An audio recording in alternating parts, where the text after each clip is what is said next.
याद रखो, हर एक विश्वासी प्रचार करने के लिए और सुसमाचार को फैलाने के लिए बुलाया गया है। जब यह काम नहीं किया जाता तो शैतान खुश होता है, परमेश्वर का आत्मा निराश होता है। जब हम अपनी जिम्मेवारी को नहीं समझते हैं कि सबसे उत्तम काम इस दुनिया में खाना खिलाना, लंगर लगाना, घर बनाना नहीं है, बल्कि सुसमाचार को फैलाना और रूहों को बचाना है।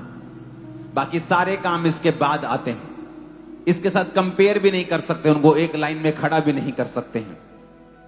वो काम जितने मर्जी इंपॉर्टेंट क्यों ना हो, वो चाहे जितना मर्जी ह्यूमैनिटी को सर्व करने वाले हों, चाहे क्रिश्चियनिटी ने ह्यूमैनिटी में सबसे ज्यादा सर्व किया है, सबसे ज्यादा उसने सेवा की है, लेकिन रूहें बचाने का काम सबसे पहले है। क्योंकि ये शरीर किसी का 70 साल है, किसी का 100 साल है, किसी का 50 तो किसी का 120, लेकिन आत्मा ने लाखों करोड़ों अनंत जीवन तक ऊपर जीना है, या मरना है, या दुख भोगना है, या आनंद भोगना है। इसलिए ये काम जो रूहें बचाने का, ये सबसे इंपॉर्टेंट, सबसे उत्तम, सबसे फलदायी है। अगर कोई ये काम करता है तो परमेश्वर चारों दिशाओं से उसे फल देते हैं। अपने हाथों को उठा लो, उन पंफलेट्स के साथ वायदा करो, परमेश्वर मैं कम से कम अपने 5 रिश्तेदारों, 5 दोस्तों को इन पंफलेट्स को इंडिविजुअल, अकेला अकेला देकर आऊंगा और तेरा प्रचार फैलाऊंगा। मैं उन लोगों को तेरे बारे में बताऊंगा परमेश्वर, और उन्हें मीटिंग में आने के लिए इनवाइट करूंगा, सुसमाचार को दूंगा। वो रूहें बचाई जाएं पिता, जिनके पास ये जाएं, तेरा आत्मा उनको छुए, एक अजीब सी स्पिरिट उनके संग हो कि उन्हें चर्च में खुदावंद तेरे सुसमाचार को लेके आने में वो उनकी हेल्प करे, मदद और सहायता करे। अंधकार की शक्तियां उनकी जिंदगी में कार्य न कर सके मेरे पिता। जब जिन हाथों, जिन पांवों, जिस मुंह के साथ ये जाएंगे मेरे पिता, वो हाथ, वो पांव, वो मुंह आशीषित हो, वो बरकत को पाए। यीशु मसीह के सामर्थी नाम में इनके कारण इनका फाइनेंस ब्लेस हो खुदावंद, चारों दिशाओं से ये आशीषित हो। जब इस कमांड को ये पूरा करे कि जाओ और सुसमाचार फैलाओ, सब जातियों के लोगों को चेला बनाओ, शुरू से लेकर अंत तक वो बातें जो मैंने तुम्हें मानना सिखाई उन्हें मानना सिखाओ, और देखो जगत के अंत तक मैं तुम्हारे साथ हूं। मेरे पिता इस कमांड को ये हफ्ते पूरा करें और बहुत से लोग सुसमाचार को फैलाएं, बहुत से लोग मोहल्लों, नगरों, गांव में सुसमाचार को फैलाएं। तेरी स्पिरिट खुदाबंद सुसमाचार के इनके संग हो जाए, बड़े बड़े कार्य हो खुदाबंद। बाइबल कहती है स्तिफनुस जो एक इवेंजलिस्ट था, तूने बहुत बड़े बड़े कार्य उसके द्वारा किए और उसने अपनी बुलाहट को पूरा किया। मेरे पिता ये बिना किसी चीज की परवाह किए अपने सुसमाचार के काम को पूरा करें और तू इन्हें आशीषित करे। प्रभु यीशु मसीह के सामर्थी नाम में हम मांगते हैं। अपने हाथों को उठाएंगे 30 अक्टूबर के लिए, यानी अगले वीरवार के अगला वीरवार। याद रखो ये कुछ दिन बहुत इंपॉर्टेंट हैं। अगर आप मुझे बाहर से सुन रहे हैं, दूसरी स्टेट से, दूसरे देशों से, तो अगले हफ्ते आप यहां पर सभी होने चाहिए इस बड़ी मीटिंग के लिए। रहना, खाना पीना आपको चर्च में, आपको मालूम है कि बहुत सालों से फ्री है, रहने का स्थान बन चुका है। और अगर बहुत ओवरफ्लो होता है तो ये भी हमारे बाप का घर रहने का स्थान ही है, यहाँ छत डली हुई है, तो कभी भी कमी नहीं है रहने की, बैठने की। तो तैयारी के साथ अगली मीटिंग को अटेंड करें, क्योंकि अगले हफ्ते, फिर उसके अगले हफ्ते क्रूसेड होगा 30 अक्टूबर को, और उसके साथ ही मेंटरशिप मीटिंग होगी 2-4 दिन के अंदर अंदर ही, और उसके साथ ले हैंड सर्विस भी होगी इन्हीं दिनों के अंदर, जब सब चर्च के ऊपर मैं ले हैंड करूंगा खुद हर एक जन के ऊपर। वो उसका सिस्टम भी जल्दी अनाउंस कर दिया जाएगा वो किस दिन है। तो अगले 15-20 दिन वेरी इंपॉर्टेंट, बहुत ही ज्यादा सामर्थ्य, इंपॉर्टेंट, हेवनली डिजाइंड। तो अगर आप बाहर से हैं और सोच रहे हैं मैं कब आऊं, तो ये राइट टाइम होगा, क्योंकि इस समय ये मिस करने वाली चीजें नहीं हैं। 30 अक्टूबर गुरदासपुर में, सलीमपुर, अफगाना। अपने हाथों को उठाओ इस पंफलेट के साथ। सुसमाचार का काम हो खुदा बाप, लाखों लोग इस लाखों क्रूसेड्स में बचाए जाएं खुदाबंद। ये आत्मिक युद्ध है, किसी धर्म के साथ नहीं, किसी मिशन के साथ नहीं, कैथोलिक के साथ नहीं, पेंटिकोस्टल के साथ नहीं, किसी धर्म के साथ नहीं। किसी आरएसएस के साथ नहीं, किसी पार्टी के साथ नहीं, क्योंकि बाइबल कहती है, परमेश्वर ने कहा मेरा राज धरती का नहीं है। तुम सब आपस में भाई हो, तुम सब एक दूसरे के लिए प्रार्थना करो। ये युद्ध है शैतान के खिलाफ, नशों पाप के खिलाफ, अंधकार की शक्तियों के खिलाफ, डाइवोर्स के खिलाफ, एक्सीडेंट के खिलाफ, नशों के खिलाफ, बीमारियों के खिलाफ, दुष्ट आत्माओं के खिलाफ, जादू उठोने के खिलाफ। अपने हाथों को उठाएंगे, कहें परमेश्वर तेरा आत्मा छुए एक एक जन खुदाबंद जो वहां पे आए, तेरी आत्मा के द्वारा छुआ जाए। अपने हाथों को उठा के कहेंगे सारी अंधकार की शक्तियां, सारी रुकावटें इस क्रूसेड पर से, जो लोग आना चाहते हैं, जो ने परमेश्वर लेके आना चाहते हैं, उनके जीवन पर से सारी रुकावटें फायर कर रिलीज करो। बोलो out in the name of Jesus. Release करो holy ghost fire, holy ghost fire. सारी अंधकार की शक्तियां जो उस क्रूसेड पे आना चाहते हैं, उनके जीवनों को छोड़ के जाती रहे। सारी रुकावटें खत्म हो। लाखों लाख लोग, इतने लोग की आंखें देख ना पाए, यीशु मसीह के नाम में एंटर करने पाए उस क्रूसेड प्लेस पे। अपने हाथों को उठा के प्रार्थना करेंगे, ऊंची आवाज से रिलीज करेंगे होली गोस्ट फायर, रिलीज करेंगे होली गोस्ट फायर। साउंड के ऊपर, जगह के ऊपर, पंडाल के ऊपर, स्टेज के ऊपर, लोगों के ऊपर, टीम के ऊपर होली गोस्ट फायर। खुदावंद का आत्मा बहुत से लोगों को लेके आए, रूहें बचाई जाएं, अंधकार की शक्तियां कार्य न कर सके। सारे इंतजाम हो, सारी गाड़ियों को तेरे लहू में छुपाते, जो लोग गाड़ियों में आएंगे, उन ट्रकों को, व्हीकल्स को तेरे लहू में छुपाते हैं। शैतान की योजनाएं कैंसिल हो, नाश हो, नाश हो। अपने हाथों को उठा के टच करेंगे उस प्लेस को, उस जगह को जहां क्रूसेड हो रहा है। टच करेंगे, बोलेंगे फायर, फायर, फायर। रिलीज करेंगे Holi ghost fire right now in the name of Jesus. Touch करेंगे उस प्लेस को, टच टच टच करेंगे फायर के साथ।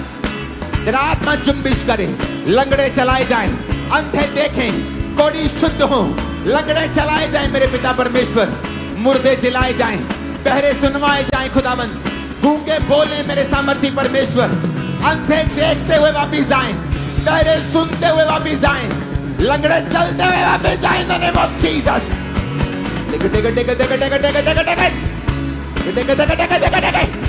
तेरा आत्मा जुम्बिश करे, वो सारे पंफलेट जो इनके हाथों में है, तेरी आग उतरे, तेरी आग उतरे, तेरी आग उतरे, तेरी आग उतरे। जिन तक ये जाएं, वो हजारों लाखों लोग वहां पहुंचे खुदावन। एक बड़ी हीलिंग की नदी वहां बहे, हीलिंग रिवर्स, नदियां नदियां हीलिंग की, डिलीवरेंस की वहां बहे, लाखों लोग बचाए जाएं, हजारों तौबा करें प्रभु यीशु मसीह के सामर्थी नाम में। आमीन हो जा, आमीन हो जा। आशीष हमारी है चर्च। Hallelujah, hallelujah. इस क्रूसेड के बाद फिर मेंटरशिप मीटिंग होगी उसके अगले हफ्ते, और उसके बाद ले हैंड सर्विस होगी। तो तैयार रहें आने वाले दिनों में करंट को रिसीव करने के लिए। अपने हाथों को उठाएंगे अपने देश के लिए। जिस देश में आप रहते हैं उस झंडे को अपने हाथों में उठा लें। झंडा हाथ में नहीं है तो उसे मन में उठा ले और कहें परमेश्वर मेरे देश को ब्लेस कर, मेरे देश के सारे पॉलिटिकल अगुओं को ब्लेस कर। अंधकार की शक्तियां उनकी जिंदगियों में, टेररिस्ट की ताकतें को अंधकार की ताकतें कार्य न कर सके। इस देश की इकोनॉमी को ब्लेस कर खुदावंद, प्रभु यीशु मसीह के सामर्थी नाम में हम मांगते हैं। अपने हाथों को उठाओ। एक देश की वैल्यू जब आप मार्केट के हिसाब से देखते हैं तो उसकी करेंसी एक बड़ा इंपॉर्टेंट रोल अदा करती है। मैं ये इसलिए कह रहा हूं क्योंकि फ्यूचर में मैंने करेंसी को गिरते हुए देखा है, और आपको चाइना के लिए प्रार्थना करनी है, क्योंकि कुछ चीजें अच्छी दिखती हैं अपने देश के लिए, पर उसके पीछे उसका एजेंडा अच्छा नहीं होता है।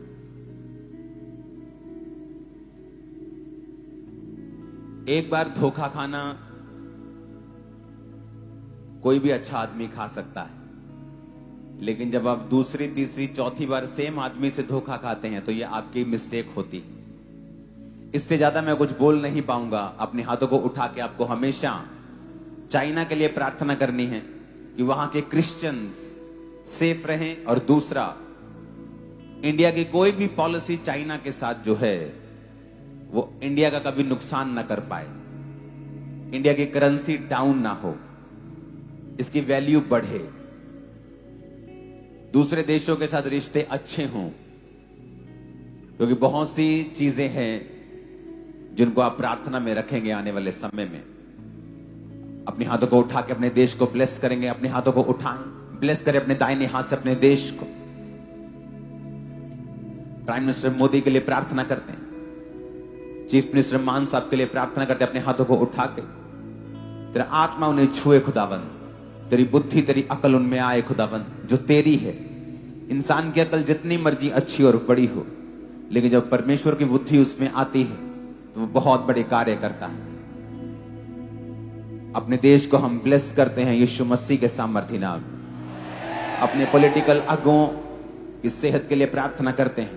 खुदावन का हाथ उन पे हो, यीशु मसीह के नाम में मांगते हैं।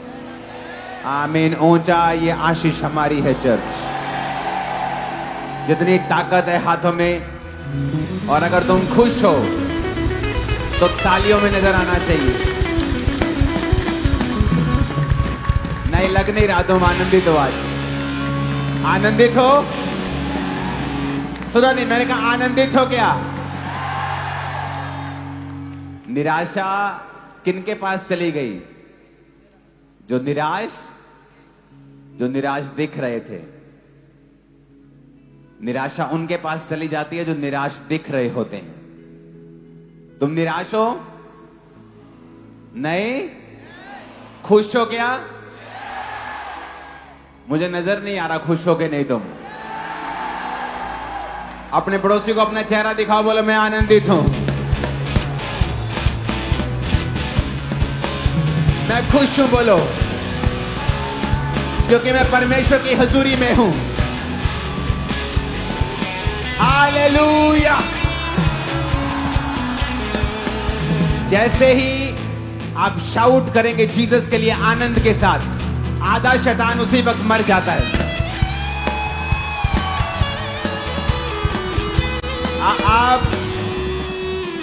आप जैसे ही आनंद के साथ शाउट करेंगे, शैतान आपको डिस्करेज हो जाएगा, देखे कि यार मैं। हालेलुया। शाउट करेंगे जीसस क्राइस्ट के लिए आनंद के साथ। हालेलुया।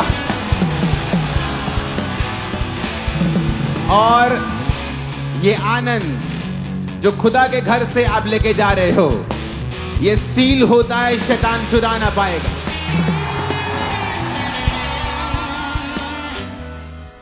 आमीन, आमीन। खुश हो? क्योंकि चर्च बहुत लंबी है, और अभी और लंबी हो जाएगी, अभी और पीछे डालने लगे तो दिखना है। खुश हो कि नहीं खुश हो?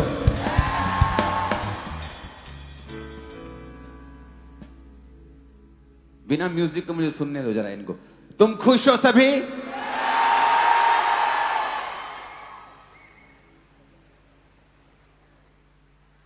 हालेलुया।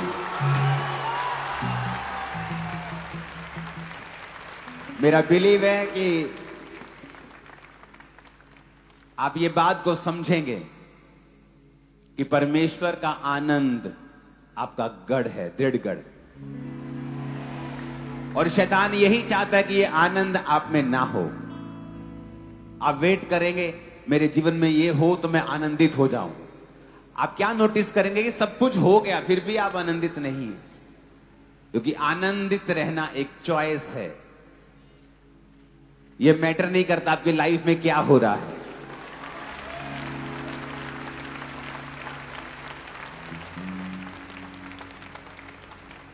अपने हाथों को उठाकर अपने घुटनों के भार आकर अपनी बाइबल को उठा लो और कहो, आज जो कुछ मैं सुनने जा रहा हूं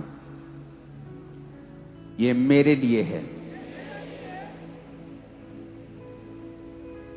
मैं इस पर अपना मन लगाऊंगा और इसे दिल में बसाऊंगा और ये मेरे मुंह से निकला करेंगे, क्योंकि मैं इनका प्रचार भी करूंगा। ये वचन मेरे शुद्ध रहने का आधार है, मेरा चंगियाई में बने रहने का आधार है। मैं अपना ध्यान इन वचनों के ऊपर लगाता हूं। प्रभु यीशु मसीह के सामर्थी नाम में तारीफ कर दो जितनी ताकत हाथों में।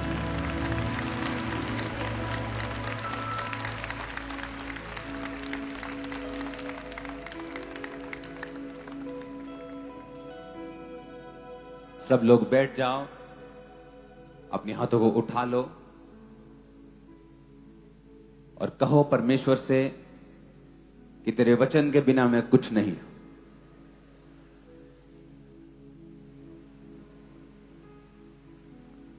आमीन। तारीफ करो जोर से।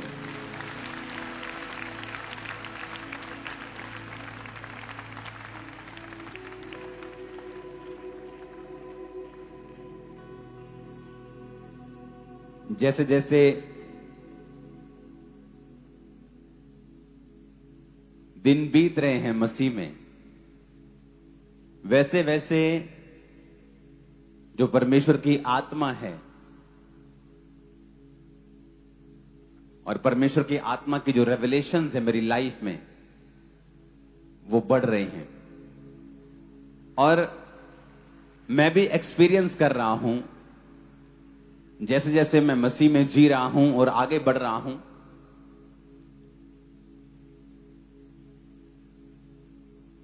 तो मैं जब दुनिया के सबसे बड़े बड़े लीडर से मिल रहा हूं, उनसे बात कर रहा हूं,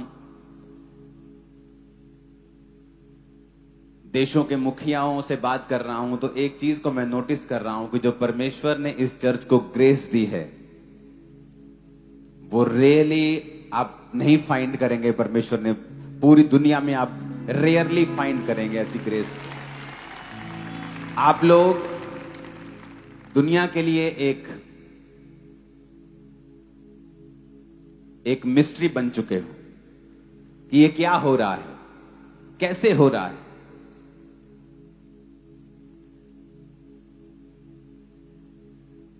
हम पार्लियामेंट के बाहर खड़े थे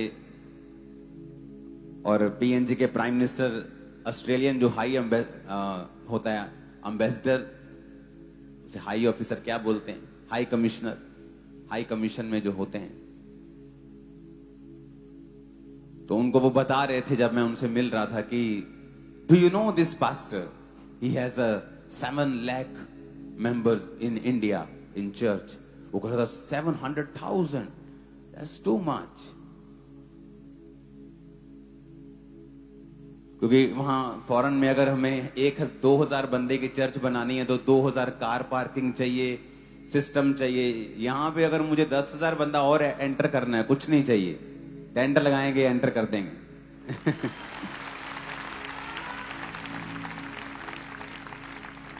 परमेश्वर ने पिछले दिनों में मैंने अपनी टीम को बुलाया और मैंने कहा कि हमें अभी तैयारी करनी है, क्योंकि जो टाइम है वो आ चुका है।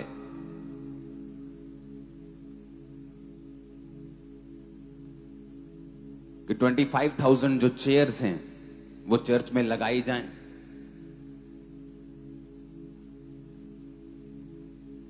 और वो बहुत नजदीक है 25,000 चेयर्स के। हम सिर्फ चेयर्स 25,000, नीचे बैठे वो लोग नहीं गिन रहे, हम सिर्फ चेयर्स की मैं अभी बात कर रहा हूं। और जब मैं इन टीम से बात करके अपने प्रेयर रूम में अपने प्रार्थना के लिए, मैं प्रार्थना में कोई विषय मेरे पास होता नहीं इतना, लोगों के लिए प्रेयर करना, देशों के लिए प्रेयर करना, बीमारों के लिए प्रेयर करना, मेरा पर्सनल विषय सॉर्टेड आउट है मेरी लाइफ। कोई ऐसा पर्सनल विषय नहीं है जिसके लिए मैं चिंतित हूं या मुझे चाहिए। तो मैं प्रेयर कर रहा था तो परमेश्वर ने कहा नहीं, तुम्हें 25,000 की नहीं 50,000 चेयर की तैयारी करनी। तो चर्च ने पीछे एक जगह है, 5.5 एकड़ एक और 2.5 एकड़ एक, 8 एकड़ टोटल, जो ओवरफ्लो जहां लगता है हीलिंग हॉल, उसकी मैं बात नहीं कर रहा हूं, उसके पीछे एक और जगह है। तो वहां पे टोटल वो जगह मिला के और इस हॉल को और लंबा इधर और पीछे किया जाएगा। तो आपको प्रेयर करनी है, क्योंकि हर एक चीज अगर हॉल पीछे ओवरफ्लो भी बनाना है तो करोड़, लाखों नहीं करोड़ों का खर्चा है। लेकिन बहुत जल्दी अनाउंस किया जाएगा 50,000 चेयर्स, और अभी भी लोग 60% 70% नीचे बैठे होंगे 50,000 चेयर लगने के बावजूद भी। तो ये अपने आप में दुनिया की पहली चर्च होगी जो हर संडे 50,000 चेयर कैपेसिटी के साथ है, और फिर भी लोग जो हैं वो नीचे बैठे हैं ज्यादातर। क्योंकि अगर मैं मान लो चर्च में आया हूं आज, तो मैं भी नीचे बैठना ज्यादा प्रेफर करता हूं, क्योंकि ये इंडियन हमारा ट्रेडिशन है, कल्चर है। तो कभी कभी मुझे चेयर पे बैठना अच्छा लगता है। तो ना तो चेयर वाले कम आत्मिक है, ना नीचे वाले कम आत्मिक है। जस्ट चॉइस है कि आपको कहां कंफर्ट है, जहां आप बैठकर परमेश्वर की ओर ध्यान लगा सकें और वचन पढ़ सकें। लेकिन मैं सिटिंग कैपेसिटी की बात कर रहा हूं। तो परमेश्वर ने मुझसे कहा कि 25,000 चेयर्स और खरीदनी पड़ेंगी, क्योंकि अब तुम्हें 50,000 चेयर्स और जो नीचे लोग बैठेंगे उनकी तैयारी करनी है। मैं ये विश्वास करता हूं कि जो साल्वेशन, जो मुक्ति परमेश्वर जिस आत्मा को आपके बीच में भेज रहा है, आज भी जब मैं आया तो परमेश्वर ने आपको क्या कहा? अपनी फैमिली के लिए प्रार्थना करो, अपने नगर के लिए प्रार्थना करो, मोहल्लों के लिए प्रार्थना करो। आप किसी को ब्लेस करते हैं, आप किसी को खाना खिलाते हैं, अच्छी बात है। कहां से शुरू हुआ यह खाना खिलाना? जीसस क्राइस्ट के समय पे शुरू हुआ यह खाना खिलाना, जब 5 रोटियों को 20,000 लोगों को खिला दिया गया, जिनमें 5,000 पुरुष थे और स्त्रियां बच्चे मिला के 20,000 की गिनती थी। लेकिन परमेश्वर ने उनसे कहा इस नाशवान भोजन के लिए प्रयत्न ना करो। परमेश्वर ने कोई उसको बहुत ज्यादा तवज्जो नहीं दी उस खाने की, उस लंगर को। परमेश्वर ने कहा आत्मा की ओर ध्यान दो। आत्मा तुमसे क्या कहता है? लंगर खाया ठीक है, शरीर को ताकत मिली, परमेश्वर का गुण गाओ और आत्मा की बातों की ओर ध्यान दो।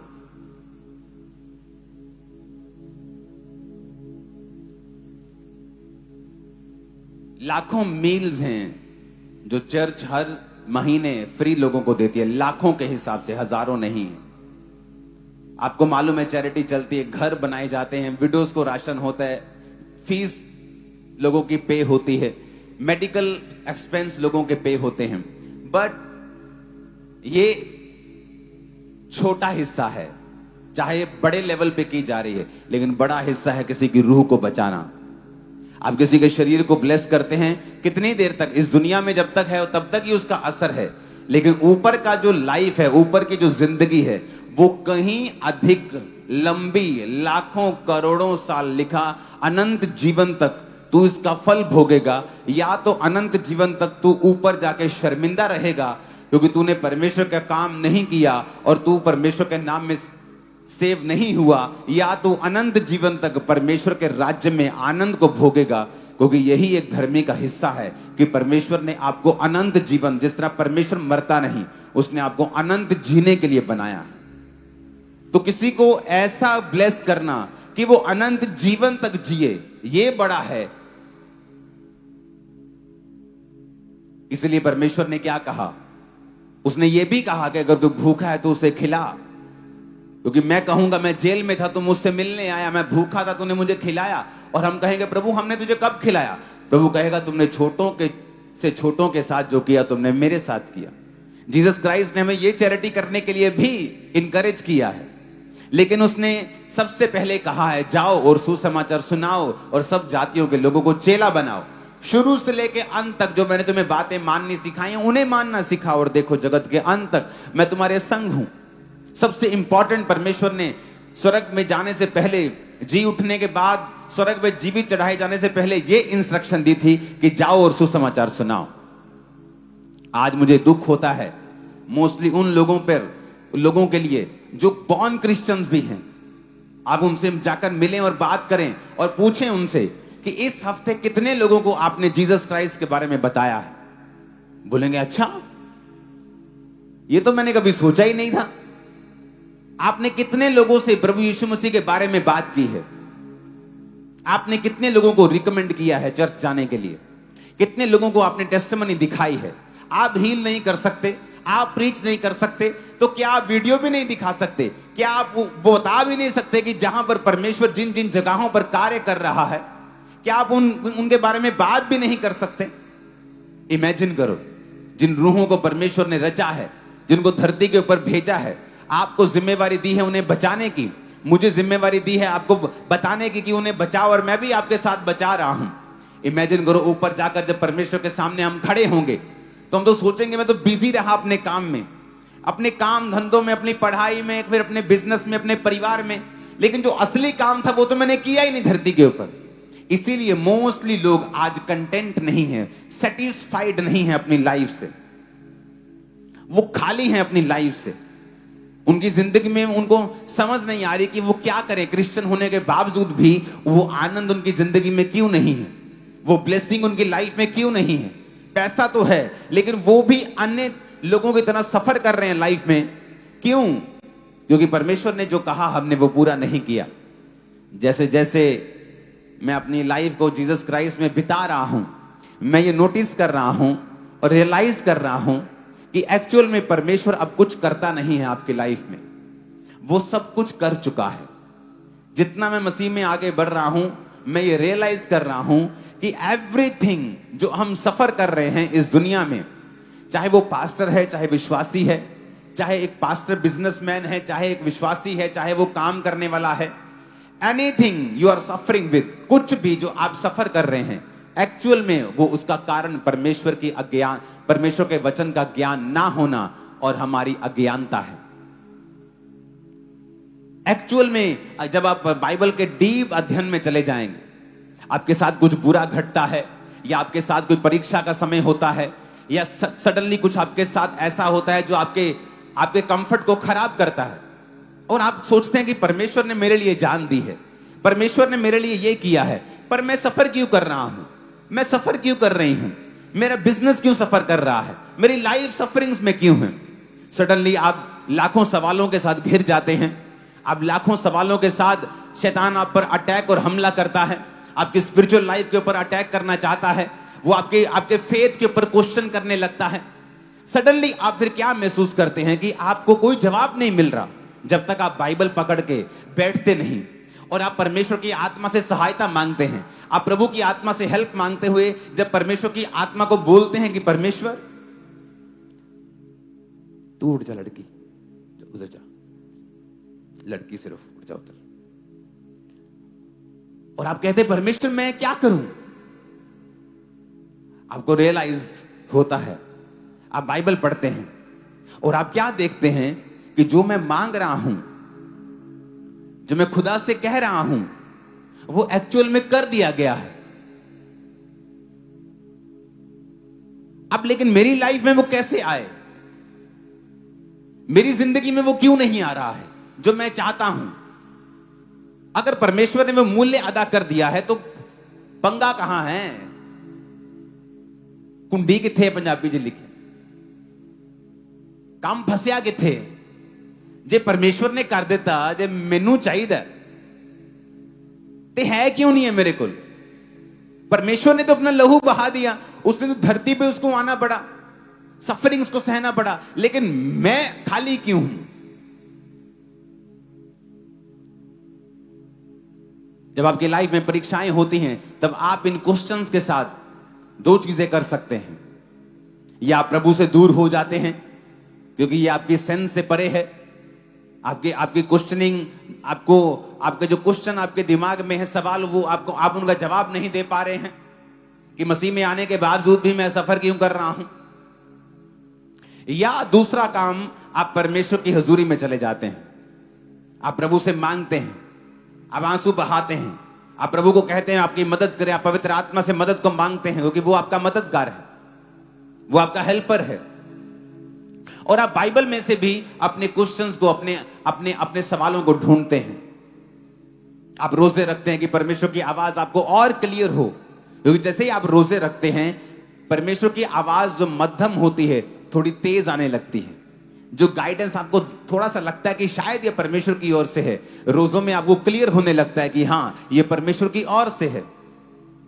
बाइबल कहती है परमेश्वर छुपने का आदी है, उसे मजा आता है छुप के। बाइबल कहती है जब प्रभु यीशु मसीह नाव पर चल के जा रहे थे, पानी पे चल के जा रहे थे, नाव पर से के करीब पर से, अपने चेलों की नाव पर से, तो चेलों ने देख लिया। यीशु मसीह उन्हें जगाना नहीं, उन्हें दिखाना नहीं चाहते थे अपना आप, लेकिन वो चल के जा रहे थे तो कुछ ऐसा अजीब सा घट रहा था कि कोई चल रहा है, उन्होंने कहा भूत होगा पक्का, ये आत्मा है। यहां पर स्टोरी भी है कि आत्मा यहां पानी में मंडराती है और हम मर जाएंगे सारे। वो डरने लगे, तो परमेश्वर ने अपने आप को जाहिर किया कि नहीं नहीं डरो मत, मैं हूं, भूत नहीं है कोई भी। तो परमेश्वर उसका एक गुण है छिपना, और वो चाहता है कि उसके बच्चे उसे ढूंढें। जैसे आप बच्चों के साथ घर में छुपन छुपाई खेलते हो ना, आप छुपते हो, आपका बच्चा आपको ढूंढता है, फिर खुश हो जाता है। परमेश्वर छुपता है और वो चाहता है कि उसके बच्चे उसे ढूंढें। वो छुपेगा कैसे? जब आपके सवालों का जवाब नहीं आएगा। आप सब कुछ कर रहे होंगे फिर भी आपकी लाइफ में कुछ घटता है, क्योंकि परमेश्वर उस वक्त उस व्यक्ति को जो सिखाना चाहता है वो आपको दुनिया की कोई यूनिवर्सिटी नहीं सिखा सकती। आपका कोई रिश्तेदार, आपका मां बाप, पति पत्नी, बच्चे, कोई नहीं सिखा सकता जो उस समय परमेश्वर आपको सिखाएगा। इवन लोग आपको मिसजज करेंगे। अयूब के दोस्त आगे कहते तूने पक्का कोई गलत काम किया होगा, ऐसी इतनी मुसीबत थोड़ी आई है, परमेश्वर अन्यायी थोड़ी है, ये तो पक्का शैतान का काम है, तूने कुछ पंगा लिया होगा। आपके लोग आपसे पूछेंगे तुम पापी हो क्या, क्योंकि परमेश्वर आपको कुछ सिखाना चाहता है उस समय। और वो परीक्षा तब तक चलेगी जब तक आप अपने आप को परमेश्वर के साथ सेटल करके, उसके साथ कमरे में बैठकर आप रोज परमेश्वर के सामने अपनी कमियों को देखेंगे और आप रियलाइज करेंगे, बाइबल को पढ़ेंगे, कहां चूक हुई आप ये भी चेक करेंगे, कहां मैं आगे बढ़ूं आप ये भी चेक करेंगे, या परमेश्वर मुझे क्या सिखाना चाहता है आप ये भी चेक करेंगे।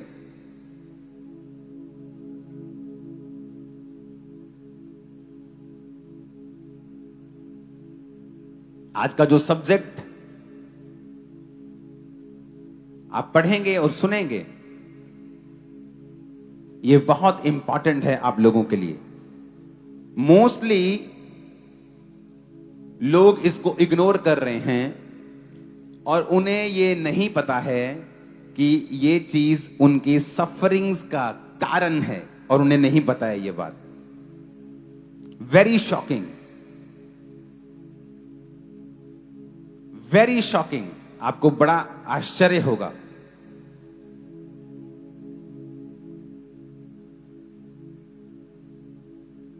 जो चीजें आज मैं आपको सिखाना चाहता हूं परमेश्वर के नाम में,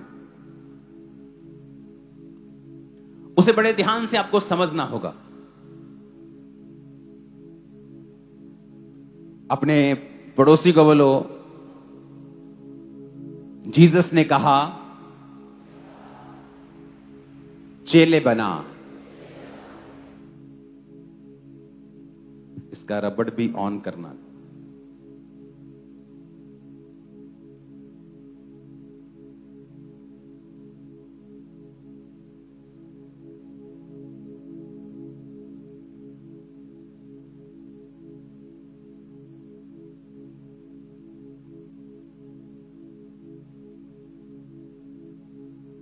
डिसिप्लिन, डिसाइपल शब्द, चेला शब्द डिसिप्लिन से निकला है।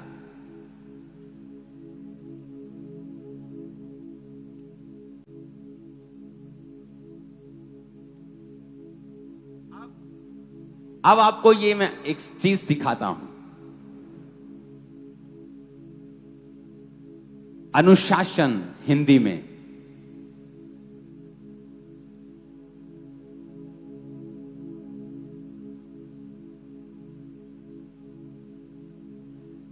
जैसे हिंदी में अनुयायी बोलते हैं,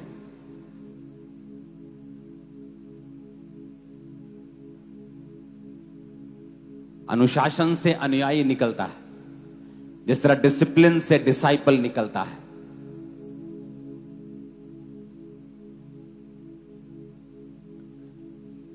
फर्स्ट डिसिप्लिन जो आपकी लाइफ में आपको चाहिए वो है आपके माइंड का डिसिप्लिन।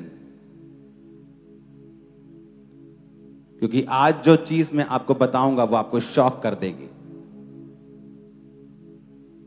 माइंड का डिसिप्लिन। हो सकता है आपने कभी फिजिकली व्यभिचार ना किया हो, पर आप व्यभिचार के फुल जो प्रॉब्लम्स आती हैं उसके बाद अपनी लाइफ में फेस कर सकते हो अगर आप मन में व्यभिचार करते हो तो भी।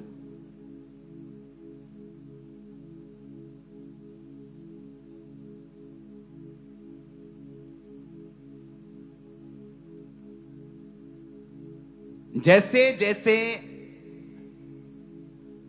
मैं मसीह में आगे बढ़ रहा हूं और जो रेवलेशंस,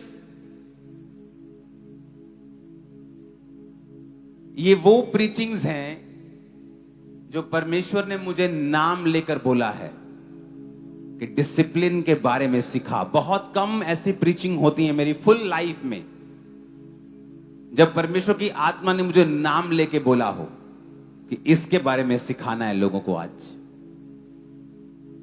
सारी प्रीचिंग परमेश्वर की ओर से है, वो बात अलग है। माइंड का डिसिप्लिन, सोचों का डिसिप्लिन, अपनी सोचों को कंट्रोल में रखना।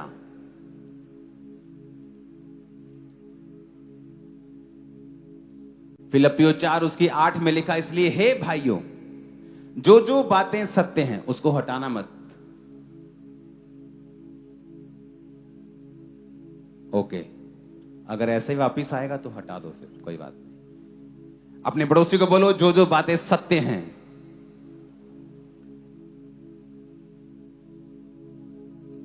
जो जो बातें आदरणीय हैं, जो जो बातें उचित हैं, जो जो बातें पवित्र हैं, जो जो बातें सुहावनी हैं, जो जो बातें मन भावनी हैं, सद्गुण और जो प्रशंसा की बातें हैं, उन पर ध्यान लगाया करो। आप बैठे हुए हैं और सडनली आपका मन जो है वो किसी के लिए बुरा सोचने लगता है। आप मन में सोचते हैं यह आदमी बहुत गंदा है, जिस दिन मेरे सामने आया मैं चमाट लगाऊंगा एक। एक्चुअल में शैतान आपको धोखा दे रहा है और वो आपके मन को दूषित कर रहा है और आपके मेंटल डिसिप्लिन को वो खराब कर रहा है। बाइबल बहुत क्लियर बताती है कि जो मन में डिसिप्लिन आपके नहीं है, ये वजह से बहुत से लोग बीमार हैं, बहुत से लोग सफर कर रहे हैं, बहुत से लोगों का पीस, शांति उनकी जिंदगी से उड़ चुका है। फिजिकली जब आप उनको मिलेंगे, nothing is wrong, everything is wrong in their mind. उनकी बुद्धि में सब गलत है। आप मिलेंगे कई बार पास्टर से, उनकी लाइफ में कोई गुनाह नहीं है, कोई पाप नहीं है, लेकिन अपने मन में वो कड़वे हैं, कड़वाहट सोचते हैं बहुत दूसरे पास्टर्स के लिए जो उनको धोखा देंगे, वो मेंबर्स के लिए वो कड़वे हो चुके हैं, बीमार हैं, इसी वजह से मुश्किल में है, ट्रबल में है, संघर्ष करते हैं, बता नहीं सकते, सफर कर रहे हैं। क्यों? दिमाग का डिसिप्लिन, माइंड का डिसिप्लिन वेरी इंपॉर्टेंट। रोमियो 12 उसकी 2 में लिखा है, इस संसार के सदृश्य ना बनो, परंतु तुम्हारे मन के नए हो जाने से तुम्हारा चाल चलन भी बदलता जाए, जिससे तुम परमेश्वर की भली भांति और सिद्ध इच्छा अनुभव से मालूम करते रहो। कहता तुम्हारा मन जो है वो क्या होता जाए?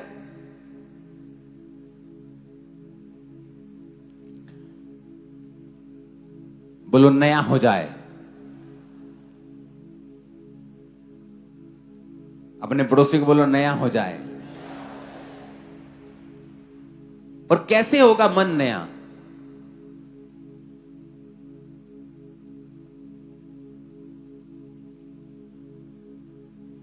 कहता है तुम्हारा मन जब नया हो जाएगा ना, तुम्हारा चाल चलन बदल जाएगा।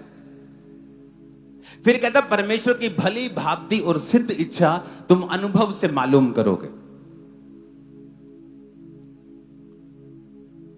दिमाग में पवित्रता ही एक माइटी वेपन है शैतान के खिलाफ।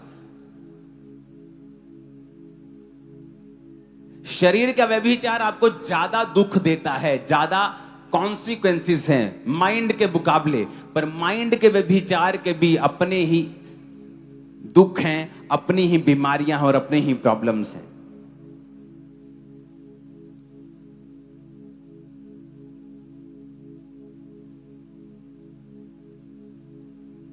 हालेलुया। फिर से बोलो डिसिप्लिन।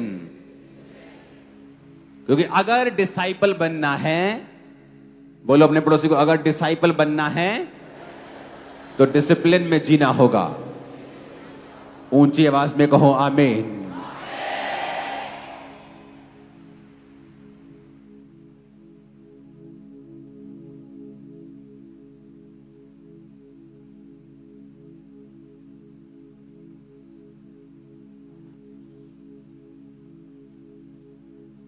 डिसिप्लिन करना अपने आप को।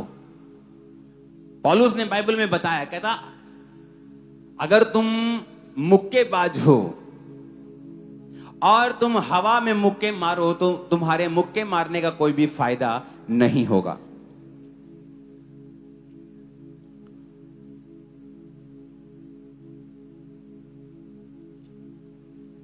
कहता अगर तुम दौड़ते हो तो सही दिशा में दौड़ना, एंड्योरेंस के साथ दौड़ना और एंड तक दौड़ना यह जरूरी है। कहता दौड़ में दौड़ते सभी हैं पर इनाम एक लेके जाता है, जो तेज भी दौड़ा है और एंड तक भी दौड़ा है। नीति वचन 4 उसकी 23 में लिखा है, सबसे अधिक अपने मन की रक्षा कर। अपने पड़ोसी को बोलो, सबसे अधिक अपने मन की रक्षा कर। फिर से बोलो, सबसे अधिक अपने मन की रक्षा कर, क्योंकि जीवन का मूल स्रोत तेरा मन है। अपने पड़ोसी को फिर से बोलो ये बात, सबसे अधिक अपने मन की रक्षा कर, क्योंकि जीवन का मूल स्रोत तेरा मन है। ऊंची आवाज में बात करो अपने पड़ोसी से।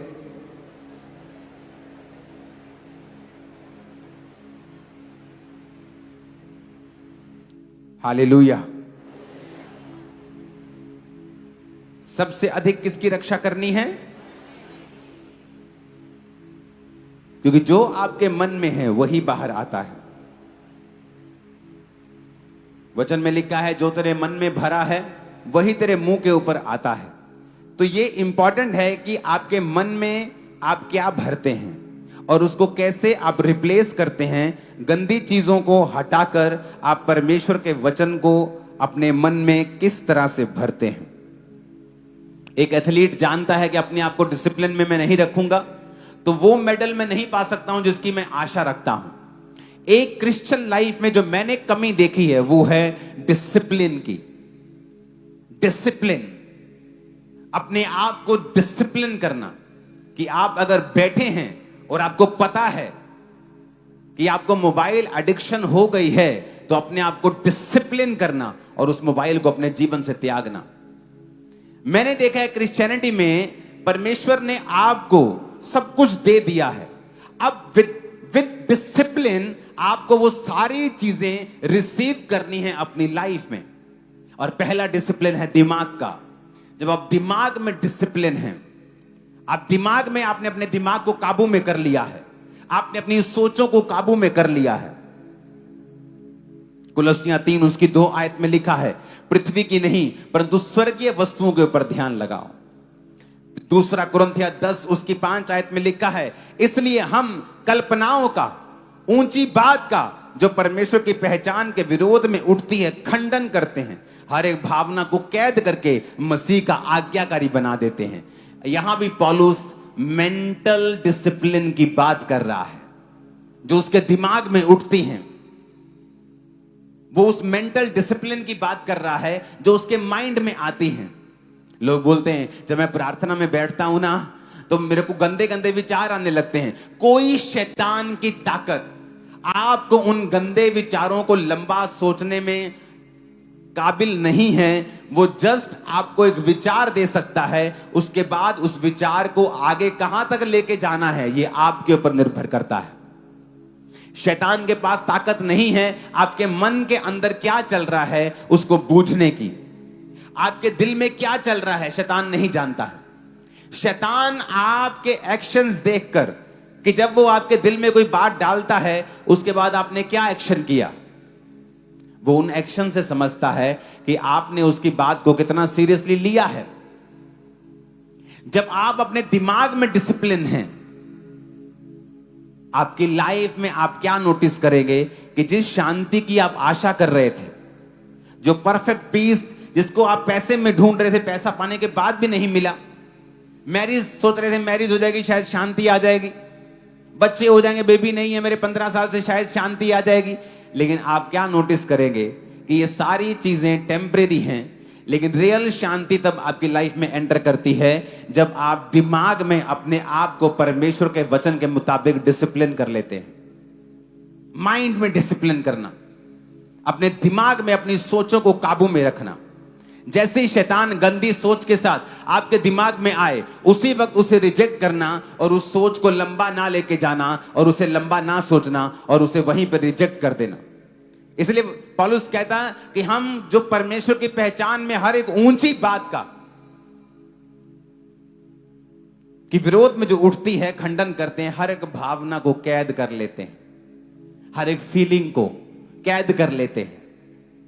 अपनी फीलिंग्स को कैद करना, किसी को माफ ना कर पाना, आप मेंटल डिसिप्लिन में नहीं हैं। टीवी देखो तो देखते रहना, आप डिसिप्लिन में नहीं हैं।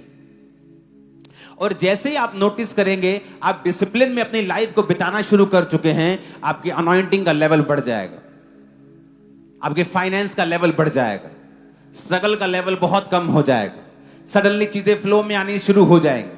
आप बोलेंगे तो काम होगा, आप अपनी बॉडी पे हाथ रख के कहेंगे ये हील हो जाए, सारी बीमारी निकल जाए, वो जाती रहेगी। कितने मेरी बात को समझ रहे हैं? क्योंकि वो डिसिप्लिन आप जब समझ जाएंगे वो आपकी हेल्प करेगा, वो आपको आत्मा में ग्रो होने में हेल्प करेगा।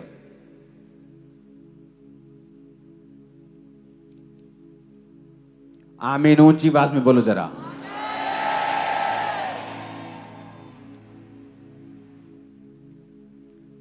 सबसे बड़ा डिसिप्लिन जो है मन का है।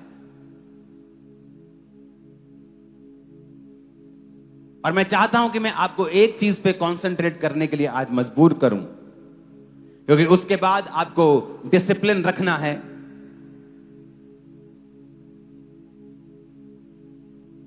अपनी बॉडी पर,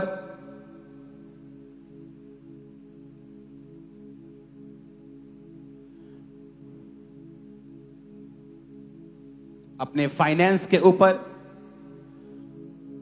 और ऐसी चीजों के बारे में हम बात करते रहेंगे। लेकिन द मोस्ट इंपॉर्टेंट डिसिप्लिन जो आपकी लाइफ में होना चाहिए वो यहां का है, दिमाग का डिसिप्लिन। कोई शैतान की शक्ति व्यभिचार का अटैक आप पर नहीं कर सकती। आप हैं जो उस सोच को सोचते हैं और उसे आगे लेके जाते हैं। और वहां पर परमेश्वर आपको देखता है कि आप वेल मैच्योर इनफ नहीं है कि आपको एक सर्टेन लेवल पर लेके जाया जाए। एथलीट्स बहुत से होते हैं, कोई मोहल्ले लेवल पे खत्म कर जाता है, कोई डिस्ट्रिक्ट लेवल पे खत्म कर जाता है, कोई स्कूल लेवल पे खत्म कर जाता है, कोई स्टेट लेवल पे खत्म कर जाता है, कोई इंडिया लेवल पे खत्म, नेशनल लेवल पे खत्म कर जाता है, कोई इंटरनेशनल लेवल तक लेके जाता है। सारे एथलीट हैं, सारे भागते हैं, सारे वही काम करते हैं, पर लेवल सबका अलग अलग है। बात यह है कि किसी ने अच्छी डिसिप्लिन के साथ लाइफ जी है और वो इंटरनेशनल लेवल तक चला गया, और कोई इतना डिसिप्लिन में नहीं रह सकता है। वो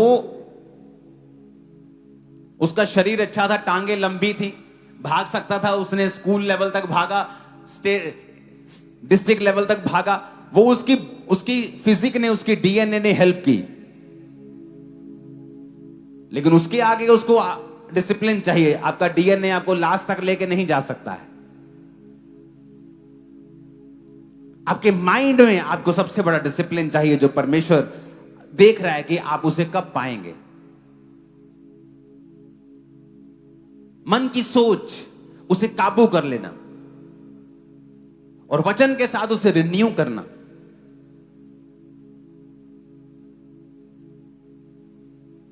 लोग पूछते हैं परमेश्वर क्या चाहता है मेरे जीवन में,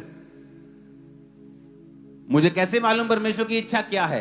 बाइबल कहती है, परमेश्वर कहता है संसार के सदृश ना बन। फिर कहता तुम्हारे मन के नहीं होने जाने से तुम्हारा चाल चलन बदलता जाए, जिससे तुम परमेश्वर की भली भांति और सिद्ध इच्छा अनुभव से मालूम करते रहो। यानी जब भी तुम्हारे जीवन में तुम्हें परमेश्वर की इच्छा मालूम होनी होगी, उससे पहले एक काम होगा कि तुम्हारा मन जो है वो रिन्यू होना शुरू होगा। तुम्हारा मन जो है वो नया होना शुरू हो जाएगा। मैंने ऐसे लोग देखे हैं, जब मैं एक यूथ ग्रुप में था तो बहुत से लड़के लड़कियां रोजे रखते थे 40 फास्टिंग। अगर मैंने मान लो 5 बार रखे तो उन्होंने कम से कम 1-2 बार उन्होंने भी रखे, और 2 बार बहुत होता है एक साल में 40 रोजे रखना। पास्टर्स भी नहीं रखते तो इस साल में 2 बार। लेकिन उन लड़के लड़कियों में एक प्रॉब्लम थी, कुछ तो फिजिकल व्यभिचारी थे, लेकिन कुछ सिर्फ मेंटल व्यभिचारी थे, सिर्फ दिमाग में गलत सोचते। और ये बात वो अपने पास्टर से शेयर भी करते थे कि हमारे दिमाग में गलत सोचें आती और लगातार आती रहती। और जब मैं मसीह में ग्रो हुआ तो मैंने क्या समझा कि ये सारी सोचों को तुम खत्म कर सकते हो 1 सेकंड में। अपना ध्यान इन पे ना लगाओ, क्योंकि तुम अपना ध्यान दे रहे हो, इसलिए शैतान आ रहा है। और मैंने क्या नोटिस किया, जो उन्होंने फास्टिंग की, जो उन्होंने प्रार्थना की, वो कभी भी उस लेवल तक नहीं जा पाए और कभी भी परमेश्वर में बढ़ नहीं पाए। लेकिन दिखने में तो लगता, अगर बाहर से कोई देखकर उनकी स्टोरी समझेगा तो कहेगा अरे इतने रोजे रखे, बड़े क्यों नहीं। वो अंदर हम जानते वो क्यों नहीं बढ़े। वो स्टोरीज मुझे पता है, जो उनके साथी लोग हैं उनको पता है वो क्यों नहीं बढ़े। लोगों को क्यों नहीं, लोग सवाल कर सकते थे, क्योंकि जो मेंटल डिसिप्लिन है ये वेरी इंपॉर्टेंट और फर्स्ट स्टेप है आपकी क्रिश्चियनिटी में। अगर आप यहां डिसिप्लिन नहीं है, उसका असर आपकी बॉडी में नजर आएगा, आपके अंगों पे नजर आएगा, उसका असर आपके फाइनेंस पे नजर आएगा, आपके बच्चों पे, आपकी पत्नी पे, पति पे, आपके परिवार पर भी उसका असर नजर आएगा। क्योंकि जैसे आप मेंटल डिसिप्लिन में जीना शुरू करेंगे, समथिंग विल चेंज। वो फियर खत्म हो जाएगा। कुछ होगा आपकी लाइफ में ऐसा जो पहले कभी नहीं हुआ। वो अनॉइंटिंग जिसमें आप संघर्ष करते थे, आपकी लाइफ में फ्लो कर रही है, आप नोटिस करेंगे। वो चीजें जिसमें आप स्ट्रगल कर रहे थे, आपकी लाइफ में फ्लो करने लगेंगी, आप नोटिस करने लगेंगे। कुछ बदलाव होगा आपकी लाइफ में जो पहले नहीं था, जैसे ही आप मेंटल डिसिप्लिन में जीना शुरू करेंगे। ऊंची आवाज में कहो हालेलुया।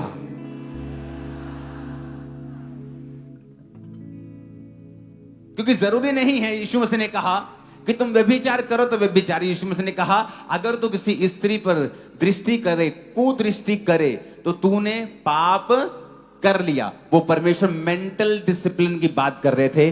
वो कुछ मेंटली आपको समझाना चाहते थे कि उसका भी एक अपना असर है जो आप दिमाग में करते हैं। कई बार आपकी लाइफ में जो प्रॉब्लम है, उसकी वजह से उतना आप असल में फिजिकली टॉर्चर नहीं होते हो जितना मेंटल टॉर्चर होते हो। आपकी लाइफ में बेबी नहीं है, वो इतना प्रॉब्लम नहीं है कई बार, लेकिन उसकी वजह से जो मेंटल टॉर्चर आपको होता है वो प्रॉब्लम है। क्योंकि शैतान का जो बैटलफील्ड है, जो लड़ाई का स्थान है, एक्चुअल में वो आपका मन है।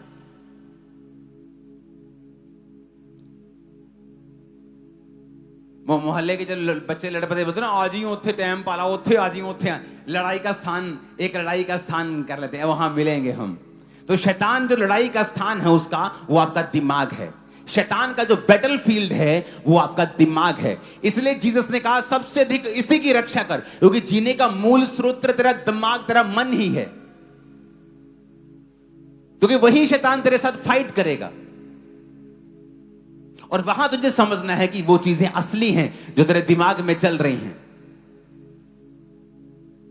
सबसे अधिक कहता है उस अपने मन की रक्षा कर, क्योंकि जीने का जो मूल स्रोत है वो तेरा मन ही है। हालेलुया। आप फिर क्या नोटिस करेंगे जब आप अपने अपने अपने अपने विचारों को काबू में कर लिया है।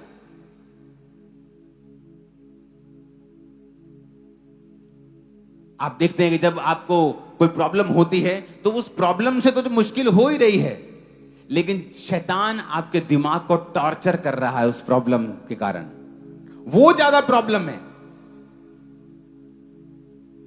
जो फिजिकल प्रॉब्लम है वो तो आपके है ही, पर आप ज्यादा सफर कर रहे हैं मेंटल टॉर्चर में,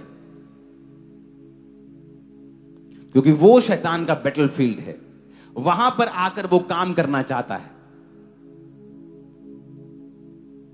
उस एरिया में जहां लड़ाई है, आपको आत्मिक युद्ध करना पड़ेगा।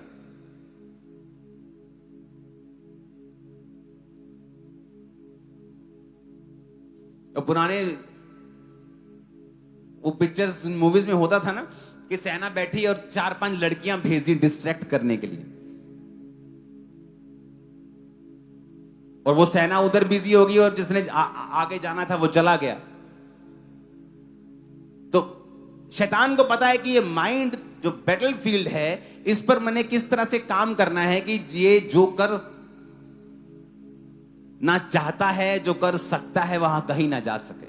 अपने हाथों को उठा के कहो, परमेश्वर मैं वो कर सकूं जो तू चाहता है। ऊंची आवाज से बात करो खुदावंत से।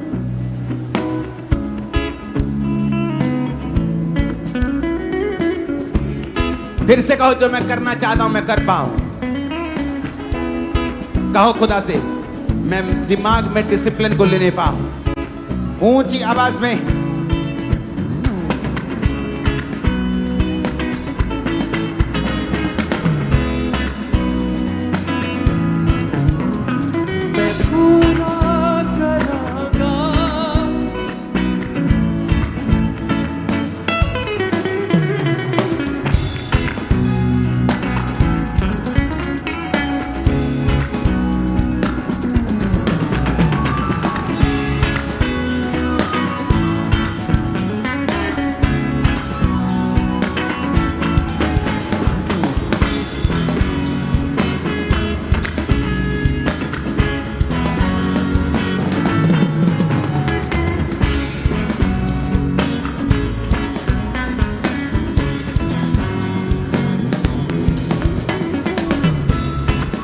प्रभु यीशु मसीह के सामर्थ्य नाम में हम मांगते हैं, आमीन। हो जाए आशीष हमारी।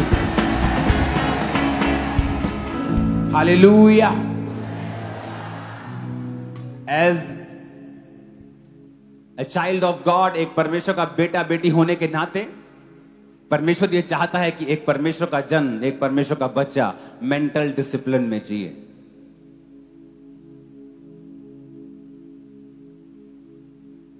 अपनी सोचों को काबू में रखना।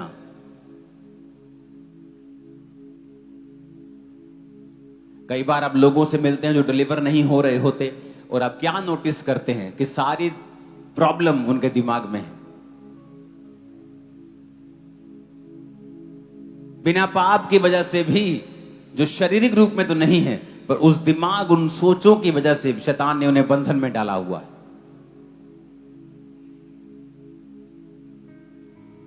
क्राइस्ट की ये इच्छा है, जीसस की ये इच्छा है कि आप माइंड में डिसिप्लिन में जिए।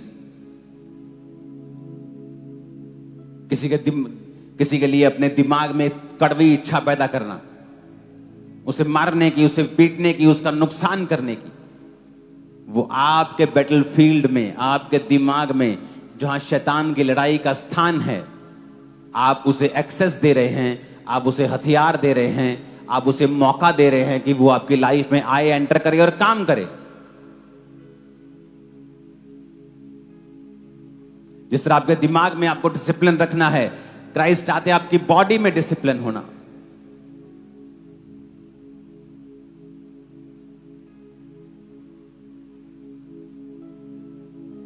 और यह बात मैं बहुत बार आपको बता चुका हूं कि अगर आप शारीरिक रूप में भी डिसिप्लिन नहीं हैं, आप परमेश्वर का लंबा काम नहीं कर सकते। पौलुस कहता मैं अपने शरीर को मारता, मुक्कों से मारता हूं, मारता कूटता और वश में लेके आता हूं, ऐसा ना हो मैं दूसरों को प्रचार करके खुद किसी रीति से निकम्मा ठहरूं।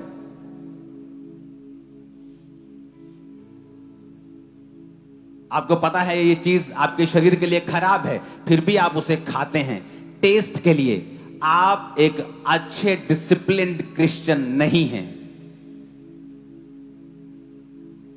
क्योंकि आपकी जो बॉडी है वो ग्लोरीफाई करने के लिए दी गई है गॉड को। तो बाइबल कहती है जो कोई इस शरीर को नाश करेगा मैं उसे नाश करूंगा। क्या तू नहीं जानता ये पवित्र आत्मा का मंदिर है? लेकिन फिर भी हम इस बॉडी को डिस्ट्रॉय करना चाहते हैं हर उस गंदी चीज से, लेकिन क्योंकि वो हमारी जीभ को टेस्टी लगती है, लेकिन अंदर जाके वो क्या हाल करेगी हमें इस बात की परवाह नहीं।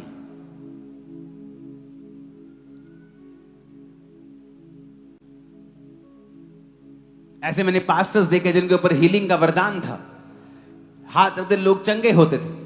शुगर हो गई लेकिन ध्यान नहीं दिया, मीठे के बाद मीठा, मीठे के बाद मीठा। अगर शैतान ने किसी चीज से आपको ग्रसित किया है, आप उसके खिलाफ फाइट करें, गुड डाइट के साथ, एक्सरसाइज के साथ, प्रार्थना के साथ, स्क्रिप्चर्स के साथ परमेश्वर के सामने जाएं, और तब तक जाएं जब तक वो शुगर गायब नहीं हो जाती। व्हील चेयर पे वो पास्टर आ गया और लोगों पे प्रार्थना करता, तब भी लोग हील होते थे। मीठा नहीं छोड़ा, एक टांग कटी, दो टांग कटी, एंड में मर गया। और मैंने ऐसे बहुत से लोग देखे जिनकी लाइफ में दिक्कतें आई, पास्टर्स की लाइफ में, उन्होंने अपनी लाइफ को चेंज किया, रूटीन को चेंज किया, परमेश्वर ने सारा कुछ ठीक कर दिया। क्योंकि बॉडी के अंदर डिसिप्लिन, अगर आप क्रिश्चियन हैं और नहीं हैं, तो शैतान को एक मौका है आपकी लाइफ में कुछ ना कुछ काम करने का। इसलिए जो लोग नशा करते हैं वो अपनी बॉडी को डिसऑनर करते हैं, वो अपनी बॉडी का नाश कर रहे होते हैं। तंबाकू लगाने से आपका मुंह नाश होता है, शराब पीने से आपका लीवर नाश होता है। अब नई स्टडी ये आई है कि थोड़ी सी मात्रा भी शराब की आपके लीवर के लिए और बॉडी के लिए, आपके सेल्स के लिए बिल्कुल भी अच्छी नहीं। जो लोग बोलते हैं एक पैग पीने से कुछ नहीं होता, शरीर अच्छा होता है, अब नई स्टडी ये कहती है कि अल्कोहल चाहे थोड़ी मात्रा में हो, आपकी बॉडी के लिए बिल्कुल सही नहीं है। बाइबल कहती है हाय उन पे जो देर रात तक आंखें लाल रखते हैं, मादक पदार्थ ढूंढते हैं, जो मदिरा को तेज बनाने में बड़े ही एक्सपर्ट हैं। शराब उसको तो जो नाश होने पे है, क्योंकि अगर हम अपनी बॉडी में डिसिप्लिन हैं तो हम परमेश्वर के लिए परफेक्ट हथियार हैं जिसे परमेश्वर इस्तेमाल कर सकेगा।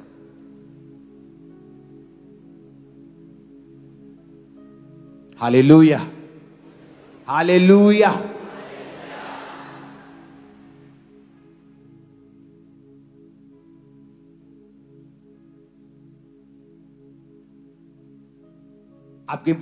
आपका खाना, आपकी लाइफ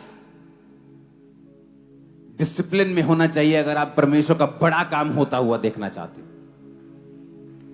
बिग वर्क होगा, बड़ा, आप इमेजिन से बाहर होगा। मेंटल डिसिप्लिन, बॉडी का डिसिप्लिन और फाइनेंशियल डिसिप्लिन।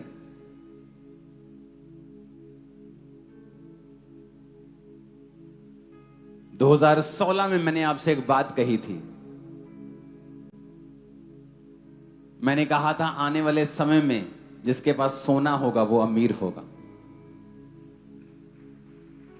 जाओ अब ढूंढो 10 साल पुरानी वीडियोस।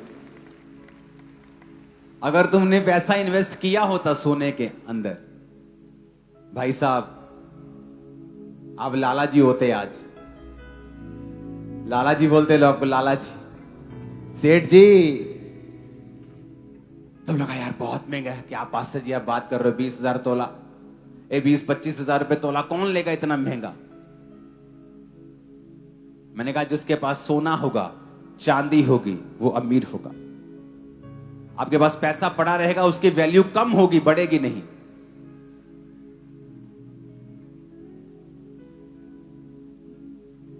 आपको बताया था मैंने, फाइनेंशियल डिसिप्लिन। आज फैमिली सफर कर रही है फाइनेंशियली। क्यों? फाइनेंशियल डिसिप्लिन नहीं है।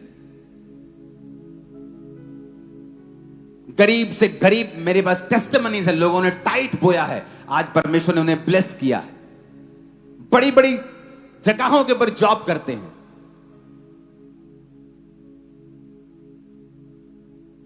फाइनेंशियल डिसिप्लिन, कुछ भी हो जाए टाइट मिस नहीं होता, ऑफरिंग्स मिस नहीं होती। फाइनेंशियल डिसिप्लिन, और जिस जगह डिसिप्लिन है वहां परमेश्वर है। फाइनेंशियल डिसिप्लिन कि हम चाहे जितना मर्जी कमाएं, हम अपनी लाइफ का 30%, 30% हर महीने सेव करेंगे। हर महीने 30% का हम सोना खरीद लेंगे, चांदी खरीद लेंगे, कुछ भी कर लेंगे, लेकिन हर महीने जितना हम कमाते हैं उसका 30% सेव करेंगे। जिस दिन आप 15,000 कमाते थे, आप 14,000, 14.5, 15 खर्च करते थे। आपकी तनख्वाह अगले महीने 20,000 हो गई, आप नोटिस करते 2-3 महीने में आपका खर्चा भी 20,000 है। क्यों? क्योंकि डिसिप्लिन नहीं है।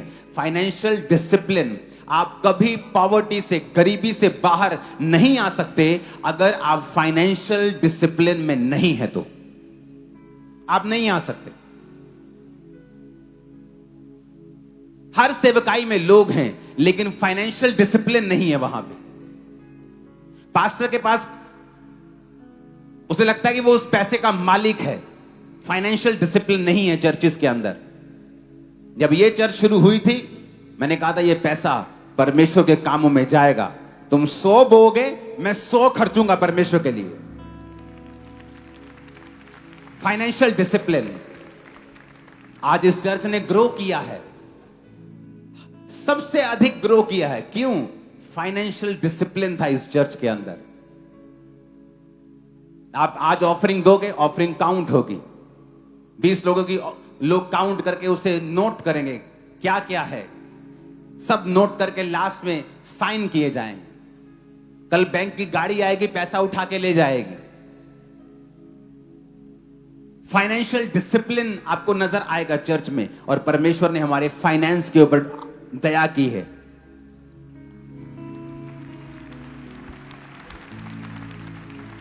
आज लोग पूरे वर्ल्ड से यहां पर आकर यहां बोना चाहते हैं। क्यों? उन्हें वो फाइनेंशियल डिसिप्लिन नजर आता है।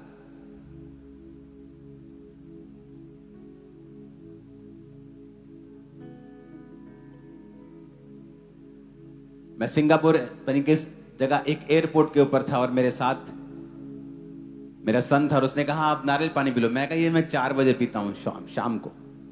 कहता इतना, उसने डिसिप्लिन देखा। जब मॉर्निंग दोपहर कितना खाना है उतना खाना है।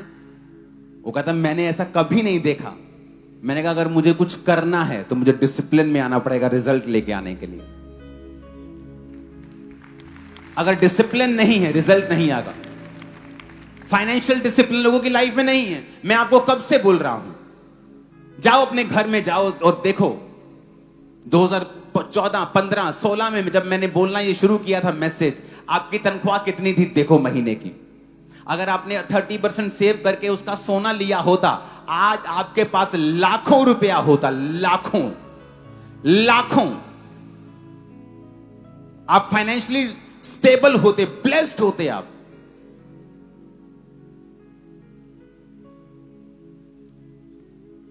क्योंकि मैंने आपको बोला था कि आपके पास जितना है उतने में सेव करें। कम कमाते तो भी सेव करें, खर्चे कट करें, कम करें, सेव करें। सेविंग कभी खत्म नहीं होनी चाहिए। टाइथ ऑफरिंग्स कभी कैंसिल नहीं होनी चाहिए। मैं तो हैरान हूं कि आपकी तनख्वाह 20,000 है और आपके पास आईफोन है। कैसे? मैंने आज तक, अगर आईफोन 10, 9 मैंने कब से आ रहा है ना, आई थिंक मैंने 13 खरीदा होगा अपने पैसों से। आई थिंक 1-2 फोन शायद मैंने खरीदे होंगे। मुझे सारे फोन मैं खरीदता नहीं हूं, गिफ्ट आ गया तो यूज करना है। इमेजिन करो मैं ऐसे चलता हूं, और मैं यूथ को देखता हूं कितनी धनवा 25,000, उसके बाद आईफोन है। तुम्हें आईफोन नहीं चाहिए, तुम्हें इन्वेस्टमेंट चाहिए मेरे भाई इस समय। इसीलिए तेरी लाइफ फाइनेंशियल कहीं की नहीं है। थोड़ी सी तेरे घर में मुसीबत आए, तुझे मांगने की जरूरत पड़ जाती है। क्यों? क्योंकि तू एक बैड फाइनेंशियल डिसिप्लिन में है। बैड डिसिप्लिन है तेरा, फाइनेंशियली तू बैड है, तू बुरा है फाइनेंशियली, डिसिप्लिन नहीं है तेरी लाइफ में। हर एक व्यक्ति जो आज अमीर है, वॉरेन बफे जो दुनिया का टॉप अमीरों में ही होता है, वो दूसरे तीसरे पहले चौथे पांचवें, कभी 10वें, कभी 9वें, कभी दूसरे तीसरे पे होता है, कभी पहले पे आ जाता है। सुनो उसकी स्टोरी। बचपन में उसको 5 पाउंड मिले, उसने इन्वेस्ट कर दिए। बात यहां की है,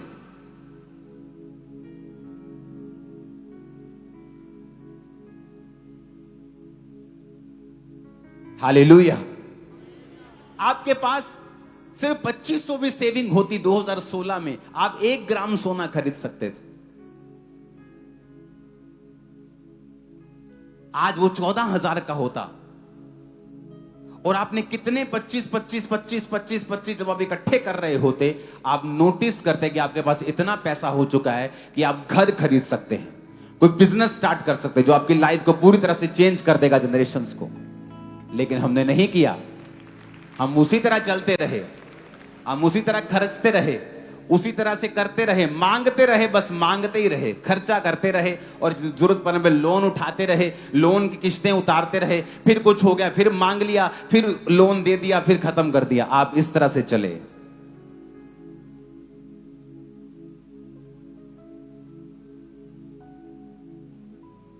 परमेश्वर ने आपको बुद्धि दी है, आपको ताकत दी है। आपके घर में अगर 2 बकरियां रखने की जगह तो बकरियां रख लो 2। आपके छिलड़ों से ही, आपके छिलकों से ही, आपके मूली पालक के छिलकों से वो पल जाएंगी, लेकिन जब बिकेंगी तो 50,000 की बिकेंगी, 40,000 की बिकेंगी, 30,000 की बिकेंगी। लेकिन आपको वो काम लगता है, आप स्मेल नहीं चाहते। आप गरीबी की स्मेल तो चाहते हो, लेकिन बकरी की स्मेल नहीं चाहते। गरीबी की स्मेल बकरी की स्मेल से ज्यादा बुरी है। गाय के गोबर से ज्यादा गरीबी की स्मेल बुरी है। गाय का गोबर तो फिर भी काम में आ जाएगा, लेप लगा लोगे, उसके उपले बना के जला दोगे। गरीबी की स्मेल का कुछ नहीं हो सकता है। जिन लोगों ने गाय पालनी शुरू की, भैंसें पालनी शुरू की, जिनसे लोगों को स्मेल आती थी, जब उनकी फार्म में 500 भैंसें होगी, फिर लोग सलाम ठोकते थे उनको, ऐसे पैरी, बाबू जी पैरी बहने।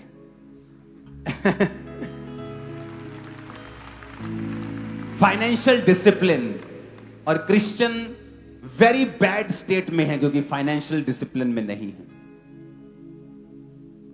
अपना काम नहीं सोचते हैं, आप क्या कर सकते हैं, स्टार्टअप्स नहीं सोचते हैं, प्रॉब्लम सॉल्व करने के बारे में नहीं सोचते। फेसबुक क्या है, प्रॉब्लम सॉल्व की। क्या ईमेल करते थे लोग, कोई ऐसा प्लेटफॉर्म नहीं था जहां लोग सोशली अपने आप को शेयर कर सके। मैं मनाली घूम के आया हूं, ये मेरे बच्चों की तस्वीर है, एक प्लेटफॉर्म बना दिया। आज दुनिया की सबसे अमीर कंपनीज में से एक है। Financial discipline. मैं बोलता गया चर्च को कि आने वाले समय में पैसे की वैल्यू कम होगी। वो कम होती होती होती आधी हो चुकी है वैल्यू, पैसों की आधी, हाफ। और सोने की वैल्यू 6 गुना बढ़ गई। और मैंने आपको कितनी बार बोला, 1 बार बोला हो, 2 बार बोला तो बात भी है, मैंने आपको 100 बार बोला होगा। और फ्यूचर उन्हीं का है, आज भी कह रहा हूं, जिनके पास सोना है, चांदी है, घर है, जमीन है, पशु हैं, फसलें हैं, उन्हीं का फ्यूचर है। आप देख लेना, फ्यूचर में ऐसा ही होगा। मैं अभी भी कह रहा हूं, अभी तो शुरुआत है। मेरे पास बहुत नहीं है जैसा आप सोच रहे हैं, क्योंकि मेरे पास आता है, मैं बो देता हूं।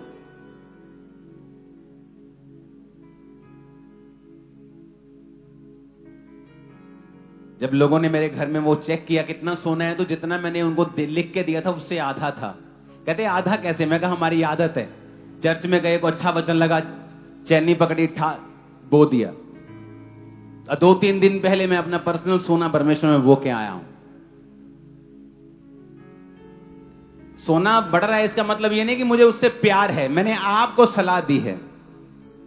मैं तो बो के आया हूं उल्टा। कितने लाख लाख का होगा मुझे मालूम नहीं, लेकिन काफी ज्यादा था वो। बात यह है कि अगर आप फाइनेंशियल डिसिप्लिन में होंगे, आप प्रभु का काम कर पाएंगे। अच्छा ये बात बताओ, आपने क्यों अभी तक मेरा क्रूसेड नहीं करवाया अपनी जगह के ऊपर?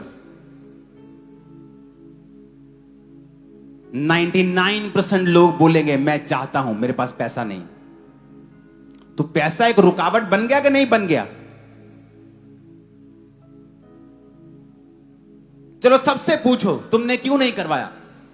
तुम चाहते हो करवाऊं? हां। 25 लाख खर्च लोगे? नहीं है नहीं मेरे पास। अगर तुमने कमाया होता, अगर इस चर्च के पास पैसा है तो कहां जा रहा है? खुदा के कामों में। जब धर्मी के हाथ में पैसा आएगा तो वो खुदा के काम करेगा और शैतान को जमीन पे घुटनों पे ला देगा वो। हालेलुया। अमेरिका क्यों आज तड़ी दिखाता है? पैसा, मनी इज पावर। वो अपने पैसे को यूज करते हैं अच्छी चीजों के लिए। तो क्रिश्चियन सेव करे, सेविंग करना शुरू करे आज भी। अब ये फाइनल कॉल समझ लो परमेश्वर की। सेविंग अपनी हैबिट बनाओ, सेविंग। मेरे पास बहुत करोड़ों रुपया नहीं था, लेकिन जब मेरे पास पैसा आया मैंने आईफोन नहीं खरीदा।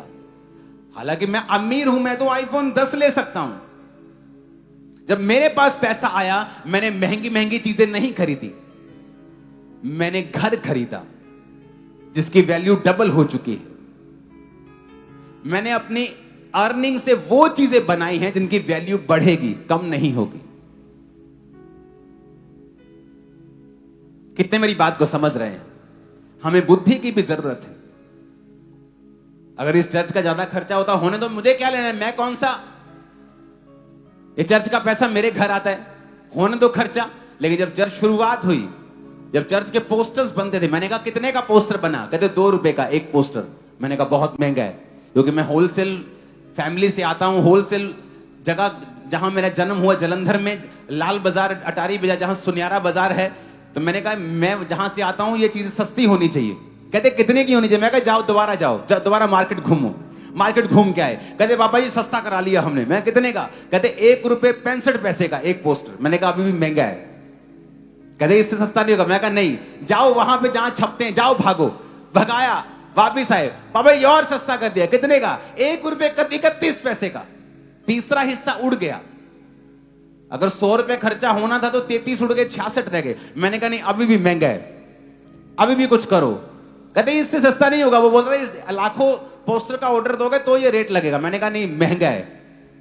मैंने अपने पर्सनल पैसों से एक मशीन खरीदी, चर्च के पैसों से नहीं, अपने पर्सनल पैसों से एक प्रिंटिंग मशीन खरीदी। और आज वो जो पोस्टर जो 2 रुपए का पड़ता था, 15 पैसे का पड़ता है, सिर्फ 15 पैसा। 1 रुपए के 6 प्रिंटिंग का खर्चा आता होगा, इससे भी कम। और मैं चर्च को फ्री करके देता हूं। चर्च सिर्फ अपना कागज देती है। फाइनेंशियल डिसिप्लिन, फाइनेंशियल मैनेजमेंट, किस तरह से चर्च का, खुदा का पैसा बचाकर परमेश्वर के राज्य में लगाना है, किस तरह से अपने पैसे को इस दिशा में इन्वेस्ट करना है कि फ्यूचर में आप भीख ना मांगो।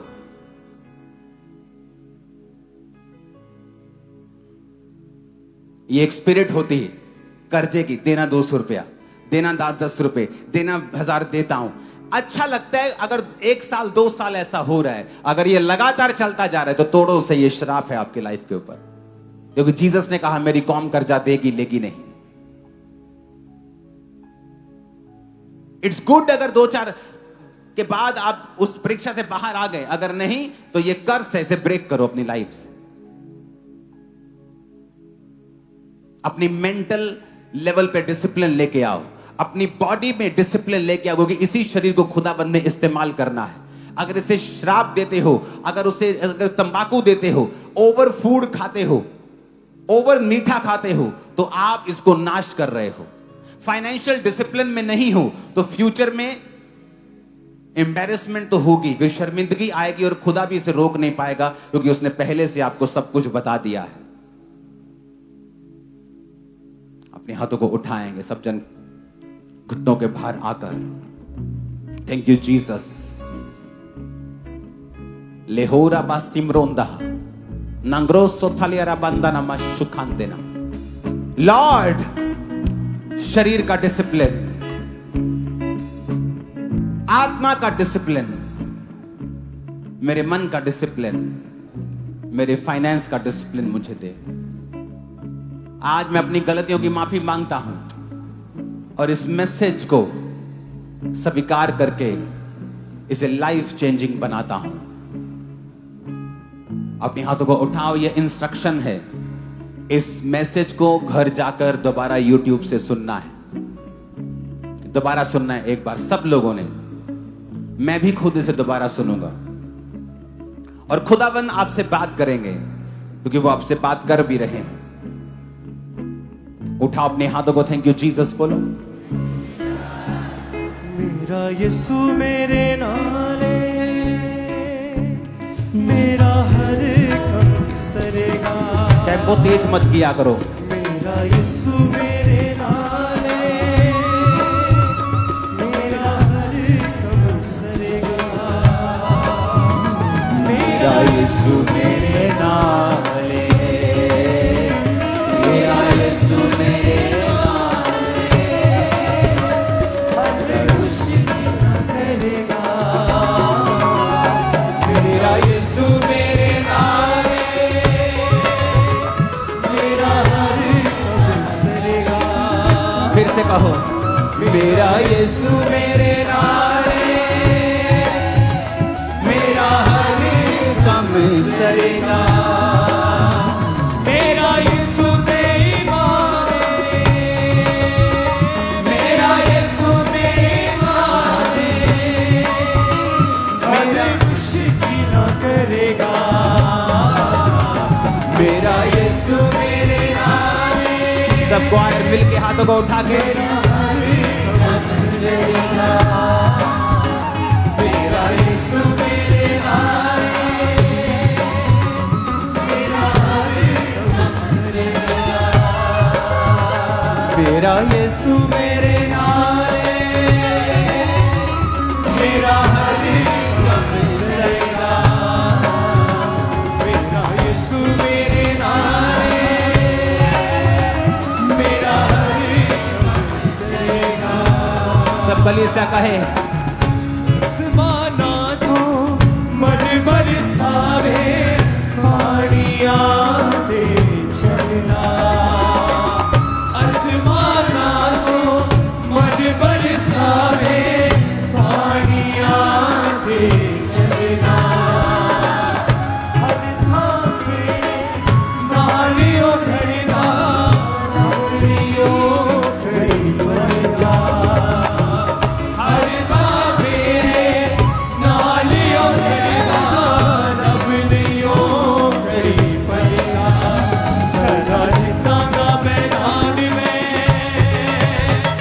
उसी हर बढ़ेगा। सदा जितांगा मैदान में, उसी हर बढ़ेगा। अपने हाथों को उठाओ, थैंक यू जीसस।